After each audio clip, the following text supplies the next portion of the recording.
ونصلي على رسوله الكريم اما بعد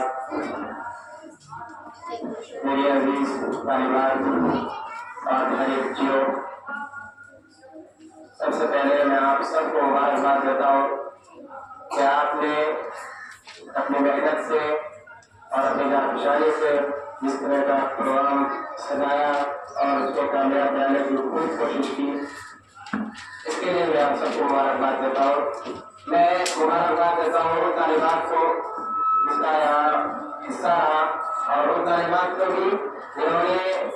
دل تھام کر اور اطمینان اور پرسکون کے ساتھ محفل کو سنا اور اس کو کامیاب بنانے کی کوشش کی۔ میں چند باتیں آپ کے سامنے کروں گا، حالانکہ ساری باتیں اس محفل اور اس پروگرام اس انجمن کے تحت آ چکی ہے، مولانا صاحب نے پہلے بتائی۔ اب جو باتیں ہیں وہ یہ ہے کہ یہ جو ہمارا محفل ہے، ہمارا انجمن ہے، اس ہندوستان کے آزادی کا 78ویں سال ہے اور 78ویں مجلس ہے۔ اس سے پہلے یہاں مسلمانوں نے سالہ حکومت کی، انگریز اس کے بعد آئے جنہوں نے اس ملک کو دھوکے سے غلام بنایا، اور اس غلامی کی جو خوشبو اور بو تھی وہ سب سے پہلے مسلمانوں نے سونگی اور اس کو مسلمانوں نے احساس کیا، اور علماء نے سب سے پہلے اس کا قدم بڑھایا اور اس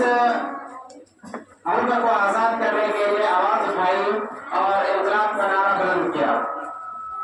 سب سے پہلے میں آپ کو بتاؤں کہ آزادی کی نعمت اللہ رب العزت نے بہت بڑی نعمت کہا ہے کہ آزادی کا جو مہتو ہے وہ ان لوگوں کو پوچھے جو محکوم قوم ہے، جو غلام قوم ہے۔ اس کو سامنے رکھ کر کے ہم علماء مجاہدین اور مجاہدین آزادی نے جو قدم بڑھائے تھے، یہی سوچ کر بڑھایا کہ ہم غلامی میں کتنے دن رہیں گے، اور یہ شعر اس وقت پڑا تھا کہ خود بخود ٹوٹ کے گرتی نہیں زنجیر کبھی، خود بخود ٹوٹ کے گرتی نہیں زنجیر کبھی، بدل جاتی ہے بدلتی نہیں تقدیر کبھی، بدلی جاتی ہے بدلتی نہیں تقدیر کبھی۔ یہ شعر پڑھتے ہوئے علماء مجاہدین نے اپنا قدم بڑھایا اور اس طرح اپنا مجاہدانہ کام انجام دیا، اور اتنے علماء اس میں شہید کیے گئے کہ چاندنی چوک سے لے کر پشاور تک کوئی ایسا پیڑ نظر نہیں آتا تھا جس میں علماء کا سر نہ رکھا ہوا ہو۔ ایک مرتبہ ایک بزرگ کہہ رہے تھے کہ میں اپنے خیمے میں تھا اور کسی طرح گوشت کے جلنے کی بو آ رہی تھی پیچھے سے، تو میں پیچھے کی طرف گیا تو میں دیکھا کہ 40 علماء کو آگ کے انگارے پر لٹائے ہوئے تھے اور وہ جل رہے تھے، انہیں کی بدبو آ رہی تھی، اور 40 علماء اسی طرح کپڑے اتار کر کے سامنے کھڑے رکھتے تھے کہ اس کی باری اس کے جلنے کے بعد آئے گی۔ اتنی بڑی قربانی ہمارے علماء نے دی ہے، اور آج ہم سے کہتے ہیں کہ تمہارا یہاں کیا حق ہے۔ تو یہ آزادی نہیں ہے بلکہ ایک آزادی کا نام صرف دیا گیا ہے، اور علماء اور مجاہدین کا نام جنگ آزادی اور مجاہدین آزادی سے اس طرح مٹا دیا گیا ہے کہ اس کا کوئی حق ہی نہیں ہے۔ لہٰذا